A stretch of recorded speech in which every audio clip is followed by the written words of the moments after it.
কেমন আছেন? ভালো আছি। আপনার কি সমস্যা ছিল?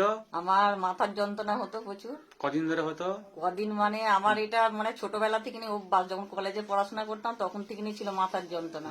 কিন্তু আমি ওই অ্যালোপ্যাথি খেয়ে খেয়ে থাকতাম। হুম তারপরে ডাক্তারবাবুর কাছে নিয়ে এলেন হোমিওপ্যাথি খাওয়ার জন্য। এখন ভালো আছি। আপনি হোমিওপ্যাথি মানে বিশ্বাস করতেন না আগে? না, আমি বিশ্বাস করতাম না যে আপনার হোমিওপ্যাথি। স্বামী আপনাকে জোর করে নিয়ে হ্যাঁ, এসেছিল? জোর করে নিয়ে একবার? আসছিল আচ্ছা। একবার। হ্যাঁ। আর একবার খেতে তখনই ভালো হয়ে গেছে। সেই রাত, আচ্ছা। যে রাতে যন্ত্রণা হচ্ছিল সেই রাত থেকেই আমার ভালো হয়েছে। ওই দিন থেকেই ভালো গেছে না? হ্যাঁ হ্যাঁ আচ্ছা, বমি হতো নাকি? হ্যাঁ, বমিও হতো। মাথা যন্ত্রণা হয়, বমি হতো? হ্যাঁ হ্যাঁ আর আপনি মানে ছোট থেকেই সমস্যাটা ছিল? হ্যাঁ হ্যাঁ, আমার ছিল। কলেজে যখন থেকে পড়তাম ওই রোদে বেরোলেই আমার মাথা ধরে যেত, মাথার যন্ত্রণা হতো, বমি হতো। হুম।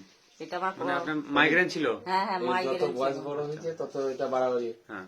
দিয়ে এখন আপনি সুস্থ? হ্যাঁ, এখন আমি খুব এই সুস্থ এই আছি। শীতকালে আর মাথা যন্ত্রণা হয় না না? না না, হ্যাঁ, সুস্থ? হ্যাঁ, হ্যাঁ খুব যাক, সুস্থ।